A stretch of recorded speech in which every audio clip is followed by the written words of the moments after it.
Panama کے صدر کو بھی امریکہ نے 36 سال پہلے اغوا کر لیا تھا، تو کیا پاناما پرو امریکہ ہو چکا ہے؟ کسی ملک کا پریزیڈنٹ اغوا کر لینے سے وہ ملک امریکہ کا حامی ہو جائے گا۔ یہ ہے ڈنرو ڈاکٹرائن۔ طاقت نتائج کو مکمل کنٹرول کرنے کی صلاحیت کا نام ہے، صرف تباہی پھیلانے کی صلاحیت کنٹرولڈ پاور یا پریکٹیکل پاور نہیں ہوتی۔ 2 صدیاں پہلے منرو ڈاکٹرائن پر ساؤتھ امریکن کالونیز خوش تھیں امریکہ سے۔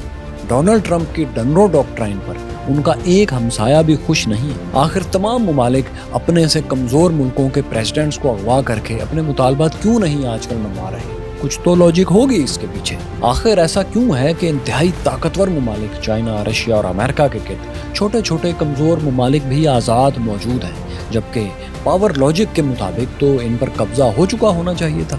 ایک اہم ترین سوال ہے جو ہر بڑی وائز پاور کو نیکڈ پاور استعمال کرنے سے روک دیتا ہے۔ وہ سوال کیا ہے؟ کیسے ہیں دوستو، میں فیصل وڑائچ۔ کبھی زمانہ تھا کہ امریکہ یا برطانیہ اور ان کے اتحادی خفیہ آپریشنز کے ذریعے حکومتیں الٹ دیتے تھے، رجیمز بدل دیتے تھے تاکہ نئی انسٹالڈ رجیمز سے مرضی کے نتائج حاصل کر سکیں۔ 19 اگست 1953 کو 1953 کو ایران میں ڈاکٹر مصدق کی مقبول جمہوری حکومت کا تختہ الٹا گیا تو ان کی جگہ شاہ ایران رضا پہلوی کو لا کر پلانٹ کر دیا گیا ایران میں۔ ہٹلر کو ڈکٹیٹر کہہ کر اس کے خاتمے کا کریڈٹ لینے والی طاقتیں، امریکن پریزیڈنٹ آئزن ہاور جس کو لیڈ کر رہے تھے، انہوں نے ایران میں جمہوری پرائم منسٹر کو گرا کر ایک ڈکٹیٹر کو، ایک بادشاہ کو انسٹال کیا۔ اس وقت امریکہ درجنوں دیگر رجیم چینجز بھی کر رہا تھا دنیا میں، لیکن ہر ایک میں وہ اپنے ہاتھ چھپا کر رکھتا تھا تاکہ جس نئے پپٹ کو وہاں انسٹال کیا جائے، پلانٹ کیا جائے، اس کے لیے امریکی مفادات پورے کرنا قدرے آسان ہو۔ اس کے ملک میں لوگ اسے امریکی پٹھو یا امریکی ایجنٹ نہ کہہ سکیں۔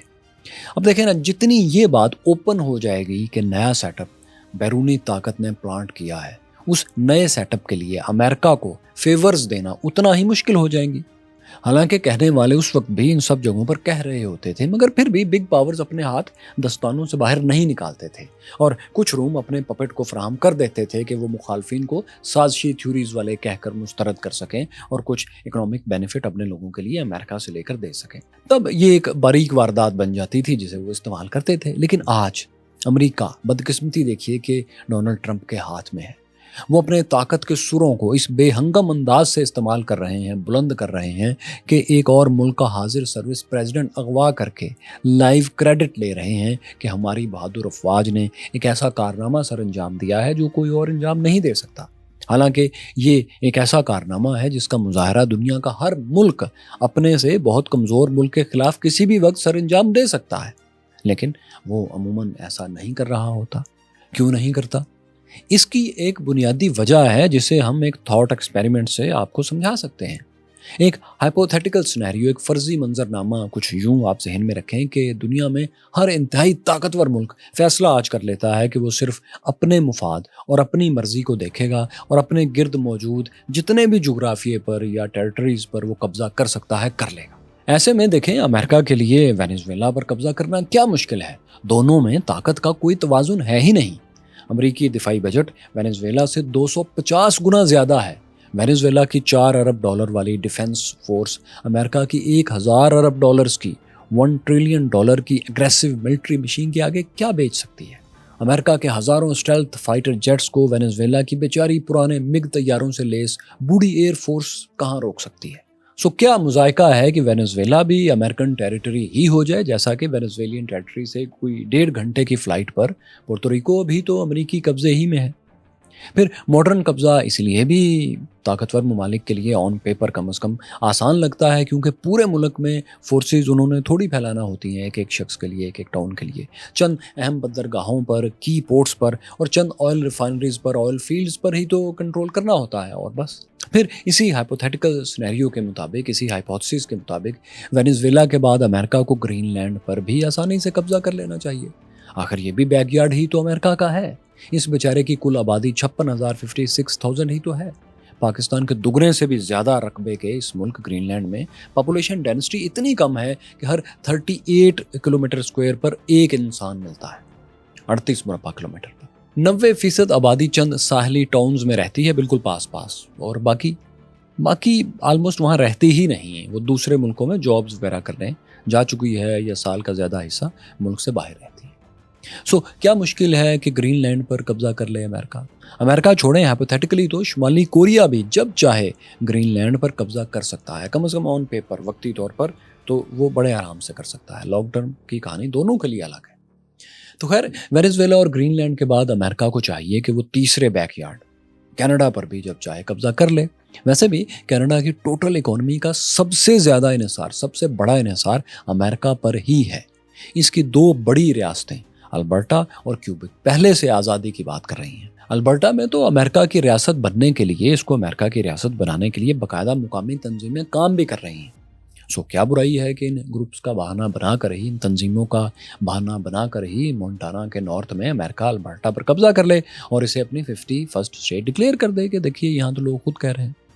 By the way, normally Canadian army American military machine کے ایک ایئر کرافٹ کیریئر کا مقابلہ بھی نہیں کر سکتی اگر وہ لڑنے پر آ جائے۔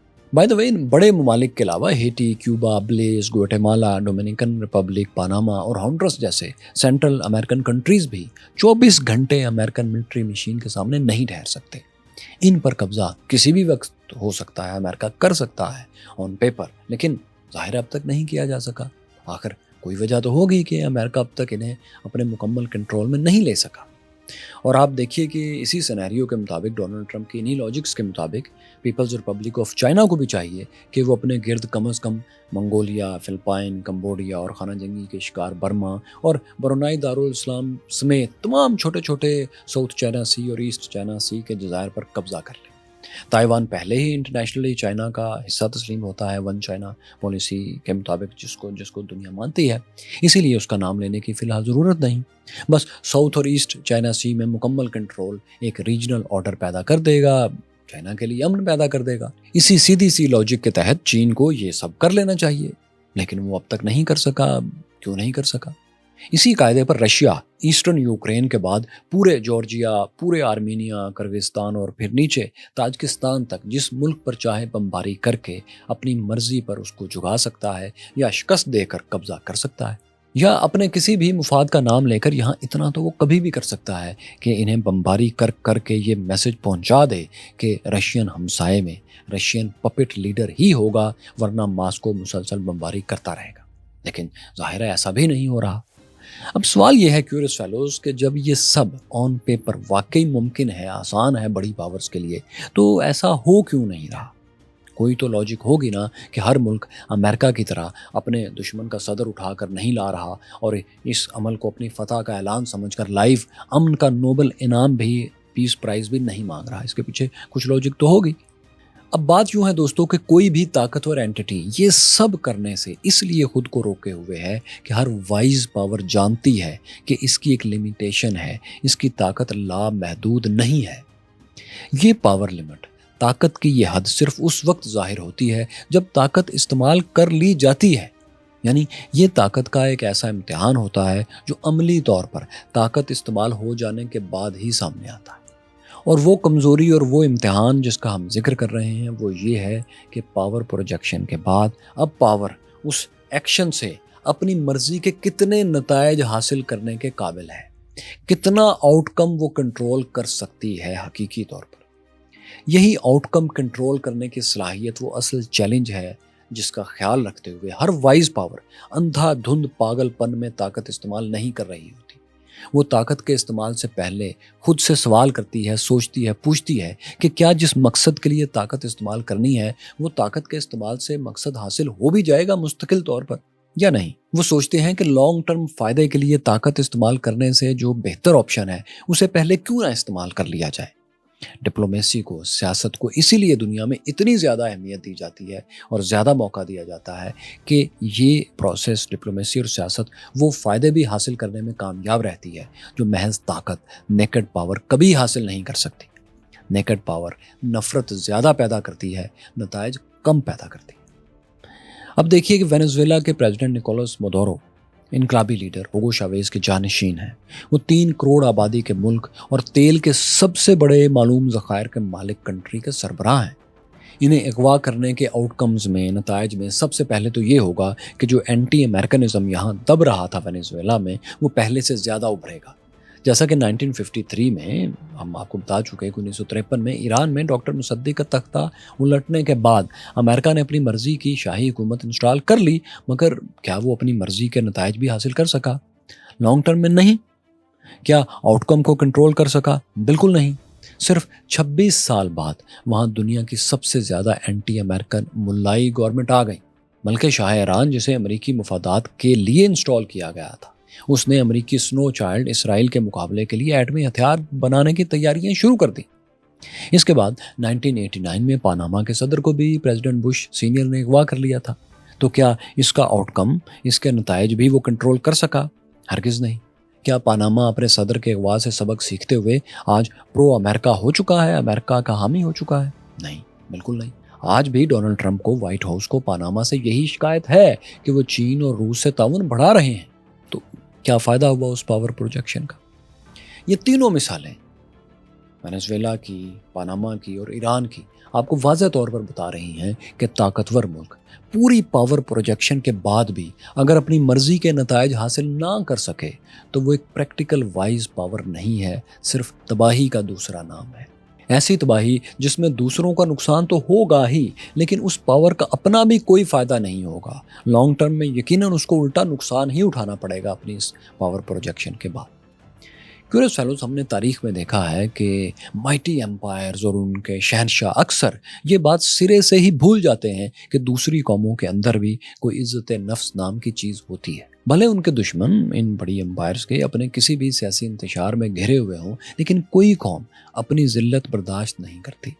وہ کبھی ایک کمپرومائزڈ لیڈر پر اکٹھی نہیں ہوتی، خصوصاً ایسا لیڈر جو واضح طور پر کسی بیرونی طاقت کے اشاروں سے اقتدار میں آیا ہو اور کام بھی اسی کی طرح سے کر رہا ہو کہ اس پاور کو فائدہ پہنچا سکے۔ اسی لیے ہم نے ویڈیو کے شروع میں بتا دیا تھا کہ کسی زمانے میں طاقتور حکومتیں مداخلت سے پہلے اپنے ہاتھوں پر دستانے چڑھا لیتی تھی تاکہ جس نئے پپٹ کو انسٹال کریں وہ کسی حد تک ہی صحیح آزاد نظر تو آنے کی کوشش کر سکے، وہ آؤٹ کم کنٹرول میں کچھ تو امریکہ کی مدد کر سکے۔ لیکن آپ دیکھیں کہ شوم قسمت کہ امریکن پریزیڈنٹ ڈونلڈ ٹرمپ ہیں جو سمجھتے ہیں کہ نیکڈ پاور، طاقت، محض صرف طاقت ہی ہر مسئلے کا بنیادی حل ہے۔ لیکن انہیں واقعات اب واضح طور پر بتا رہے ہیں کہ طاقت کے بھرپور استعمال سے جو 3 نتیجے وہ حاصل کرنا چاہتے تھے وینیزویلا سے، وہ تینوں مزید دور ہو گئے ہیں بجائے قریب ہونے کے۔ اب یہ تینوں کیا نتائج تھے جو وہ حاصل کرنا چاہتے تھے، اور یہ نتائج کیوں دور ہو گئے ہیں، آؤٹ کمز کیوں دور ہو گئے ہیں؟ پہلا نتیجہ وہ یہ حاصل کرنا چاہتے تھے کہ وینیزویلا میں رجیم چینج کر دی جائے، پرو امریکن، امریکہ کی حامی حکومت لا کر انسٹال کر دی جائے اندر سے ہی۔ مدورو کی یونائٹڈ سوشلسٹ پارٹی، مقامی زبان کے ایبریویشن کے مطابق PSUV کی اتحادی حکومت کی جگہ ان کے مخالف یا امریکی حامیوں کا کوئی بھی گروہ اقتدار میں لا کر بٹھا دیا جائے۔ لیکن ایسا ہونا آپ کے سامنے ہے کہ ناممکن ہو چکا ہے، کیونکہ حکومت وینیزویلا میں تو اب بھی PSUV اتحاد ہی کی ہے۔ مادورو کی وائس پریزیڈنٹ ڈیلسی روگیرس ہی حکومت کو لیڈ کر رہی ہیں۔ امریکن پریزیڈنٹ اس کو اپنی ہی اجازت قرار دے رہے ہیں، جو کہ ایک اور دلچسپ دعویٰ ہے۔ لیکن کسی بھی صورت میں پہلا مقصد کہ رجیم مکمل چینج کر دی جائے وہ بہرحال ناکام ہی ہوا ہے، بلکہ اب یہ زیادہ مشکل اس لیے ہو گیا ہے کہ امریکن کڈنیپنگ ایکشن کے بعد اگر فوری الیکشن پر وینیزویلا راضی ہو جائے، جس کا کہ وہاں پر اصولی طور پر وقت نہیں ہے، یا PSUV الائنس غیر قانونی طریقے سے گرا کر کوئی بھی پارٹی حکومت بنا لے، تو اس پر امریکن پٹھو ہونے کا، امریکن حمایت یافتہ ہونے کا، امریکن انسٹالڈ ہونے کا الزام زیادہ بڑا ہوگا، اور وہ چاہ کر بھی امریکی ڈیمانڈز پوری نہیں کر سکے گی، بلکہ اسے خود کو محب وطن ثابت کرنے کے لیے مادورو کی حوالگی کا مطالبہ بھی کرنا پڑے گا، اور امریکن کمپنیز کے لیے آئل کے ٹھیکے دینے کے لیے زیادہ سخت ہونا پڑے گا۔ اب یہ وہ پہلا آؤٹ کم ہے دوستو جسے وینیزویلین پریزیڈنٹ اغوا کرنے کے بعد کنٹرول کرنے میں نیکڈ پاور، ڈونلڈ ٹرمپ کی نیکڈ پاور طاقت محض ناکام رہی ہے۔ اسی سے دوسرا مقصد بھی ان کا ناکام ہو جاتا ہے، یعنی وینیزویلین انرجی ریسورسز پر، آئل فیلڈز پر مکمل قبضے کا مقصد۔ آپ دیکھیں کہ پریزیڈنٹ مادورو کے بعد بھی پاور کے تمام ستونوں نے وینیزویلا میں امریکن ڈیمانڈز سے صاف انکار کر دیا ہے۔ وائس پریزیڈنٹ ڈیلسی روگیرس، جو کہ اب ایکٹنگ پریزیڈنٹ ہیں، جن سے امریکہ کو کافی امیدیں تھیں، وہ امریکی ڈیمانڈز کے الٹ باتیں کر رہی ہیں۔ انہوں نے پریزیڈنٹ مادورو کے اغوا کو وینزویلا کی خود مختاری پر حملہ قرار دیتے ہوئے ان کی فوری رہائی کا مطالبہ کیا۔ انہوں نے یہ بھی کہا کہ صرف مادورو ہی وینزویلا کے صدر ہیں، ان کی غیر موجودگی میں ان کی حکومت اپنے ملک کے دفاع کے لیے تیار ہے، یعنی وہ تیاری کر رہی ہیں۔ انہوں نے وینزویلا کو چلانے والے ڈونلڈ ٹرمپ کے دعوے کو بھی مسترد کر دیا کہ وہ اب امریکہ کے ڈیفیکٹو صدر بن کر اسے چلا رہے ہیں۔ آپ نے دیکھ لیا ہوگا کہ ٹی وی خطاب میں ڈونلڈ ٹرمپ نے کہا کہ اب وینزویلا کو وائٹ ہاؤس ہی گورن کر رہا ہے، کوئی اور نہیں، بلکہ انہوں نے اپنے سوشل میڈیا ٹروتھ سوشل پر ایک امیج شیئر کیا کہ وینزویلا کے اب وہ پریزیڈنٹ۔ امریکی صدر ڈونلڈ ٹرمپ نے وائس پریزیڈنٹ ڈیلسی کو بھی اس کے بعد دھمکیاں دینا شروع کر دیں کہ اگر وہ ہماری بات نہیں مانیں گی تو ان کا انجام مادورو سے بھی برا ہوگا، ان کو اس سے زیادہ قیمت چکانا پڑے گی۔ لیکن وائس پریزیڈنٹ ڈیلسی تو کسی دھمکی میں نہیں آ رہی، وہ تو ڈٹی ہوئی ہیں اور معاملات امریکہ کے حوالے نہیں کر رہی۔ لیکن ٹرمپ کے ایڈوائزرز کو یقین ہے کہ وہ ڈیلسی کو امریکہ کی مرضی پر کسی نہ کسی طرح چلا سکتے ہیں، انہیں رجیم چینج اور آئل کے معاملات پر بھی اپنے مطابق وہ قائل کر لیں گے یا دبا کر ان کو مجبور کر دیں گے۔ ان کا خیال ہے کہ ڈیلسی چونکہ ایک ٹیکنوکریٹ ہے، اس لیے انہیں تعاون پر آمادہ کرنا زیادہ مشکل نہیں ہوگا۔ لیکن وائس پریزیڈنٹ ڈیلسی نے اب تک جو اقدامات اٹھائے ہیں وینزویلا میں، ان سے تو ایسا لگتا ہے کہ وہ تو باقاعدہ لڑنے کی تیاری کر رہی ہیں۔ انہوں نے آرمڈ ملیشیاز کے جوانوں کو بھی ملک کے دفاع کے لیے متحرک کر دیا ہے، فوج کے علاوہ۔ ان ملیشیاز کے سینکڑوں جوان موٹر سائیکلز پر بیٹھ کر دارالحکومت میں اور دوسرے شہروں میں پٹرولنگ کر رہے ہیں۔ ان موٹر سائیکل ملیشیاز کو کلیکٹیوز کہا جاتا ہے۔ یہ لوگ امریکہ کے خلاف اپنے ملک کو ڈیفینڈ کرنے کے اعلانات بھی کرتے رہتے ہیں اور کر رہے ہیں۔ اس کے علاوہ مادورو کے سیاسی مخالفین جو ان کے اغوا پر خوش ہیں، ان کے خلاف بھی ایک ملیشیا نے ایکشن شروع کر دیے ہیں۔ یہ لوگ ناکے لگا کر گاڑیوں کی تلاشیاں لیتے ہیں اور لوگوں کے فونز تک چیک کرتے ہیں۔ یہ گروپس کسی بھی ایسے ہی بزنس وینچرز کو ناکام کرنے کے لیے متحرک کیے جاتے ہیں اور کیے گئے ہیں جیسے وینچرز ڈونلڈ ٹرمپ یہاں پر وینزویلا میں کرنا چاہ رہے ہیں، جس سے کہ ان کمپنیز کے لیے سیکورٹی ایشوز پیدا ہو جائیں گے اور کمپنی بھاگنے لگیں گی۔ اب آپ دیکھ ہی رہے ہیں کہ multi billion dollar oil company Exxon نے انہی سیکورٹی وجوہات کی بنا پر ہی یہاں پر انویسٹمنٹ کرنے سے معذرت کر لی ہے، جس پر ڈونلڈ ٹرمپ خاصے خفا بھی ہیں۔ تو خیر، ان دو کے بعد تیسرا آؤٹ کم جو ڈونلڈ ٹرمپ مادورو کے اغوا سے حاصل کرنا چاہتے تھے اور کرنا چاہتے ہیں وہ یہ ہے کہ وینزویلا کو چائنا اور رشیا سے دور ہونے پر مجبور کیا جائے۔ جو کچھ تجارتی اور سفارتی معاہدے وینزویلا نے چائنا اور رشیا کے ساتھ کیے تھے، اپنے پریزیڈنٹ کا حشر دیکھ کر نئی حکومت چین اور روس کے ساتھ وہ معاہدے نہ کرے۔ جیسا کہ وینزویلا نے پچھلے سال 7 مئی کو روس کے ساتھ 10 سال کا اسٹریٹجک پارٹنرشپ کا معاہدہ کیا تھا، اس کو ڈونلڈ ٹرمپ ختم کروانا چاہتے ہیں۔ اس معاہدے کے مطابق دونوں ملکوں میں انرجی، کمیونیکیشن، ڈیفنس اور پولیٹیکل سطح پر کافی کوآپریشن آگے بڑھ رہا تھا۔ لیکن وینزویلا میں کوئی بھی اس معاہدے کو ختم کرنے کا اشارہ تک نہیں دے رہا، مادورو کے بعد تو خاص طور پر نہیں، کیونکہ اگر امریکہ کراکس میں کسی بھی دن نقب لگا کر اس کے ٹاپ لیڈرز کو قتل کرنے کی صلاحیت رکھتا ہے اور ارادہ بھی رکھتا ہے اور اس پر عمل بھی کر سکتا ہے یا ان کو اغوا کر سکتا ہے، تو ایسے میں وینزویلا کو کسی دوسری طاقت سے امریکہ کے خلاف پاور بیلنس کی ضرورت تو ہے۔ پوری طرح تو امریکی فرما برداری میں ویسے بھی وینزویلا کی آزادی ختم ہی ہو جائے گی، جس کے لیے کوئی بھی سیاسی لیڈر کبھی تیار نہیں ہوگا کہ وہ اس حد تک جائے۔ روس کے ساتھ معاہدے تو جیسے تھے ویسے رہیں گے، اور روس ہی کی طرح اس سے پہلے 2023 میں چین کے ساتھ بھی وینزویلا نے ایک high powered bilateral agreement sign کیا تھا۔ چین نے وینزویلا کو اس میٹنگ میں آل ویدر فرینڈ بھی کہا تھا۔ یہ لانگ ٹرم ایگریمنٹ بھی اسٹریٹجک نوعیت ہی کا تھا۔ اس کے لیے پریزیڈنٹ نکولس مادورو بیجنگ آئے تھے، انہیں خوب زبردست ملٹری پروٹوکول دیا گیا تھا۔ اس دو طرفہ معاہدے کے مطابق دونوں کے درمیان تاریخی، سیاسی، معاشی اور دفاعی تعاون آگے بڑھ رہا تھا۔ اسی معاہدے کے تحت دونوں میں 10 ارب ڈالرز کے برابر آئل ٹریڈ بھی ہو رہی تھی۔ کرنسی البتہ چائنیز ہی تھی، لیکن ویلیو اس کی ہم نے آپ کو ڈالر میں بتائی ہے۔ روزانہ تب سے 3,90,000 بیرل آئل سی روٹ سے چائنا ڈیلیور ہو رہا تھا، صرف سی روٹ کی یہ مقدار ہے، جس کی وجہ سے ظاہر ہے وینزویلا کی اکانومی میں اربوں ڈالرز سالانہ شامل ہو رہے تھے۔ اب امریکی بنیادی ڈیمانڈ یہ ہے کہ جو بھی نئی وینزویلین حکومت آئے، جو رجیم یہ انسٹال کریں، وہ اپنے موجودہ پریزیڈنٹ مادورو کے اغوا سے سبق سیکھتے ہوئے بلا چونچرا رشین اور چائنیز سے کیے گئے یہ سارے ایگریمنٹس ردی کی ٹوکری میں پھینک دیں۔ آپ دیکھیے گا کہ ایسا کبھی بھی نہیں ہو پائے گا۔ یہ کسی بھی لیڈر کے لیے اور وینزویلا دونوں کے لیے مکمل خودکشی کے مترادف ہوگا۔ یہ مادورو کے حامی بھی نہیں کر سکیں گے اور مخالف بھی نہیں کر سکیں گے، اور وہ ایسا کرنے کا کہہ بھی نہیں رہے۔ ہاں، آپ کے ذہن میں اس وقت یقیناً ایک سوال آنا چاہیے اور آ بھی رہا ہوگا کہ اپوزیشن کی نوبیل پیس پرائز ونر ماریا ماکودو نے تو اپنے پریزیڈنٹ کے اغوا پر بڑی خوشی منائی ہے، اعلانیہ۔ وہ تو پریزیڈنٹ ڈونلڈ ٹرمپ سے ملاقات بھی کرنے والی ہیں چند گھنٹوں میں۔ بالکل یہ بات درست ہے، لیکن اس وقت ان کی کسی بات کو کوئی اہمیت اس لیے نہیں ملے گی کہ ان کے پاس کوئی پاور ہے ہی نہیں، نہ اسٹریٹ پر اور نہ ہی وینزویلا کے اندر باقاعدہ پاور سرکلز میں۔ اس وقت وہ سب کچھ کہنے کے لیے تیار ہوں گی کیونکہ انہیں واحد سپورٹ امریکی صدر ڈونلڈ ٹرمپ کی طرف سے ہی مل رہی ہے۔ وہ اس حد تک ڈونلڈ ٹرمپ کی مدد کرنے کے لیے اس وقت تیار ہیں کہ انہوں نے اپنا نوبل پیس پرائز بھی ڈونلڈ ٹرمپ کو دینے کا اعلان کر دیا ہے۔ لیکن اس وقت بھی ماریا ماکودو سمیت کوئی بھی اپوزیشن لیڈر کھل کر تو یہ نہیں کہہ رہا کہ وہ چائنا اور رشیا سے اکنامک ٹائز ختم کر دے گا اور امریکن ڈیمانڈز پوری کرے گا۔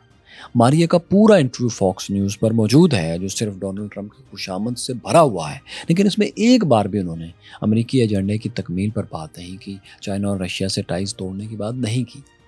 ایسا لگتا ہے کہ براڈلی تو انہیں خوشی ہے کہ ان کے طاقتور حریف کو میدان سے باہر کر دیا گیا، لیکن حقیقت میں وہ امریکی بنیادی ایجنڈے یعنی فارن اینڈ اکنامک پالیسیز امریکی مرضی سے چلانے پر بات نہیں کرنا چاہ رہے ہیں۔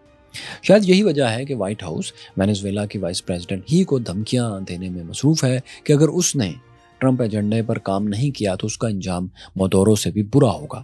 بائی دا وے، آپ کو یاد رکھنا چاہیے کہ مادورو کی پارٹی ایک نظریاتی جماعت ہے، سوشلسٹ آئیڈیالوجی کی حامی ہے، اور یہ عام سمجھی جانے والی بات ہے کہ ناپسندیدہ لیڈرز کو بھی لوگ اس وقت پسند کرنے لگتے ہیں جب اسے بیرونی طاقت ظالمانہ انداز میں ہٹاتی ہے۔ صدام حسین کی مثال آپ کے سامنے ہے کہ اسے ہٹانے کے بعد بھی امریکہ کو عراق میں اوپن گراؤنڈ نہیں ملا۔ صدام حسین گرفتاری اور سزائے موت کے بعد ہیرو بن گئے۔ آج بھی اگر عراق کے بس میں ہو تو وہ تمام امریکن فورسز اور ان کی کمپنیز کو عراق سے نکال دے اور وہ اس کی مسلسل اس کا مطالبہ کرتے رہتے ہیں۔ پاناما کی مثال ہم آپ کو دے چکے کہ کیسے اس کے پریزیڈنٹ کو اغوا کرنے کے بعد پاناما میں اینٹی امریکنزم اور بڑھ گیا تھا اور یہ ملک رشیا اور چائنا کے زیادہ قریب۔ مادورو کو جس طرح اغوا کیا گیا ہے وہ بھی اپنے لوگوں میں گزرتے وقت کے ساتھ زیادہ مقبولیت ہی حاصل کریں گے۔ ڈونلڈ ٹرمپ کے ایکشن سے ہاں ایک واحد یقینی نتیجہ، ایک آؤٹ کم ہے جو گارنٹیڈ امریکہ کو ملے گا، اور وہ ہے اینٹی امریکنزم۔ امریکہ سے پورے لاطینی امریکہ، ساؤتھ امریکہ میں نفرت بڑھے گی، جسے نئی سیاسی لیڈرشپ وہاں پھر کیش کروانے کے لیے اور بھی اینٹی امریکن سٹینس لے گی، یعنی ڈبل ٹرپل ایفیکٹ ہوگا، اور امریکہ کے لیے ساؤتھ امریکہ میں اپنی پالیسیز پر عمل کروانا اور بھی مشکل ہو جائے گا۔ کیوریوس فیلوز، دراصل ڈونلڈ ٹرمپ نے آج کل سابقہ پریزیڈنٹ جیمز منرو کو اپنا ہیرو بنا لیا ہے۔ اس کی تصویر وائٹ ہاؤس میں انہوں نے اپنے ہاتھ کے قریب ہی لگائی ہے اور وہ کہہ رہے ہیں کہ وہ جیمز منرو کی طرح اپنے نام کے حساب سے ڈنرو ڈاکٹرائن ریوائیو کر رہے ہیں۔ ہم نے اپنی ہسٹری آف امریکہ سیریز کی اس قسط میں 5 سال پہلے جنوری 2021 میں تفصیل سے بتایا تھا کہ پریزیڈنٹ جیمز منرو کی منرو ڈاکٹرائن کیوں لائی گئی تھی، اس وقت دونوں امریکی بر اعظموں میں کیا چل رہا تھا اور اس ڈاکٹرائن کا پریکٹیکل ایفیکٹ کیا ہوا تھا۔ اس ویڈیو کے بعد آپ اسے بھی اطمینان سے دیکھ لیجئے گا، آئی بٹن میں اس کا لنک بھی ہے۔ فی الحال آپ کے لیے اتنا جاننا ہی کافی ہے کہ جیمز منرو کے دور میں پورا امریکی بر اعظم یعنی north and south America European طاقتوں کی یلغار میں تھا۔ یورپینز نے نیٹیوز کا، مقامی قدیم امریکی آبادیوں کا خاتمہ تو کر دیا تھا، لیکن اب ان کی جگہ یورپینز نارتھ اور ساؤتھ امریکہ میں زیادہ سے زیادہ ٹیریٹری حاصل کرنے کے لیے آپس میں بھی لڑ رہے تھے۔ ان لڑنے والوں کو یورپ کی حکومتوں سے، فرانس، اسپین، برطانیہ وغیرہ سے خاصی مدد ملتی تھی۔ ان دونوں بر اعظموں میں یونائٹڈ اسٹیٹس یعنی موجودہ USA امریکہ سب سے طاقتور حیثیت اختیار کر گیا تھا۔ ایسی صورتحال میں اس نے پھر یورپ سے مزید مداخلت اس حصے میں، نارتھ اور ساؤتھ بر اعظم میں، سینٹرل امریکہ میں، یہاں پر ختم کروا دی زبردستی۔ یہ ایک پاور گیم تھی جس کو پاور سے ہی اپلائی کر دیا گیا کہ ویسٹرن ہیمسفیئر میں جس کے پاس جتنا علاقہ آ گیا سو آ گیا، اب مزید کے لیے یورپ سے کوئی فورس مدد کے لیے نہ بلائی جائے گی اور نہ آئے گی۔ یہ 1823 کا وقت تھا اور ویسے بھی کسی کے آنے کے چانسز بہت کم ہو چکے تھے۔ ویسٹ کی 2 بڑی میجر طاقتیں، برٹش اور فرانسیسی طاقت، مشکلات میں تھی۔ برٹشرز کو امریکی شکست دے کر ڈی مورلائز کر چکے تھے اور فرانس اپنے انقلاب کے بعد نئے مسائل میں الجھ چکا تھا۔ کسی کے پاس 4000 کلومیٹر کے خطرناک سمندر کو کراس کر کے یورپ جانے اور امریکہ سے لڑنے کی طاقت نہیں تھی۔ دوسری طرف اس منرو ڈاکٹرائن میں ایک ایلیمنٹ یہ بہرحال تھا کہ یہ سینٹرل اور south American European colonial nations کے لیے خوشی کی خبر بھی تھی، کیونکہ انہیں اب یورپین حملوں سے نجات مل چکی تھی۔ اب ان کے لیے ایک ہی طاقتور اتحادی امریکہ موجود تھا جو ان کے لیے کافی تھا، اور وہ بار بار کے یورپین لشکروں کے مقابلے میں ان کا محافظ بننے کے لیے تیار بھی تھا۔ یعنی انہیں منرو ڈاکٹرائن سے ایک سٹیبلٹی ملی تھی، ایک طاقت ملی تھی، اور امریکہ کو بھی کسی نئی طاقت کے اپنے مقابلے پر آنے کا ڈر نہیں رہا تھا، یہ خدشہ بہت کم ہو گیا تھا۔ لیکن آج صورتحال 1823 کے 1823 کے اس سینیریو سے بہت مختلف الٹ ہے۔ نارتھ، سینٹرل اور ساؤتھ امریکن ممالک پر یورپ سے آج حملہ کرنے یا ایشیا سے کوئی بھی نہیں آ رہا، بلکہ الٹا امریکہ ان ممالک پر حملے کر رہا ہے یا ان کے پریزیڈنٹس کو اغوا کر رہا ہے۔ یورپ یا خصوصاً ایشیا سے کوئی ملک بھی آج ساؤتھ اور سینٹرل امریکہ کے ممالک کے جغرافیہ تبدیل کرنے کے لیے نہیں آ رہا، بلکہ ان سے کاروبار کرنے کے لیے آ رہا ہے۔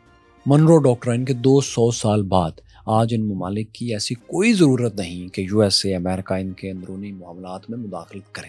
وہ آزادی سے اپنے معاشی اور سیاسی معاملات چلانا چاہتے ہیں اور چلا رہے ہیں۔ اس وقت 200 سال پہلے منرو ڈاکٹرائن کو ویسٹرن ہیمیسفیئر میں براڈلی ویلکم کیا گیا تھا۔ آج کوئی بھی منرو ڈاکٹرائن کا ڈی بھی سننے کو تیار نہیں۔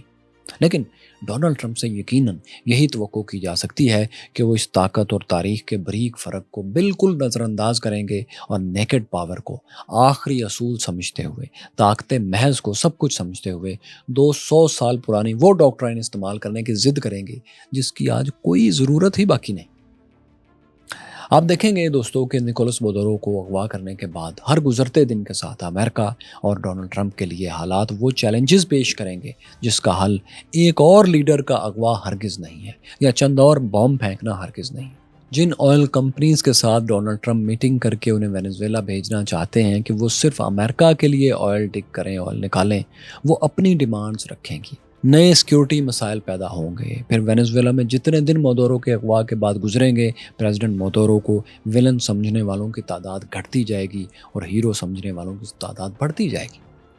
آج امریکہ کسی ایک بھی نارتھ، ساؤتھ یا سینٹرل امریکہ کے ملک کو اس بات پر قائل نہیں کر سکتا کہ وہ چین اور روس سے کاروبار نہ کریں، کیونکہ یہ ممالک جو اربوں ڈالرز چین اور روس سے تجارت کر کے حاصل کر رہے ہیں، کیا وہ امریکہ انہیں دینے کی گارنٹی دے رہا ہے؟ اور اگر چین اور روس خریدار نہیں ہیں، ان دونوں ممالک کو مارکیٹ سے ہی نکال دیا جائے، تو امریکہ سے بارگین پھر کس طرح یہ ممالک کریں گے؟ جب مقابلے پر کوئی خریدار ہی نہیں تو امریکہ پھر جس قیمت پر چاہے گا وینزویلا سے اور دیگر ممالک سے ڈیل کر لے گا۔ ظاہر ہے کوئی بھی نیا حکمران یہ ممالک ان شرائط کے ساتھ تو زیادہ دیر حکومت نہیں کر سکیں گے اپنے ملکوں پر، انہیں امریکن پپٹ کہا جائے گا۔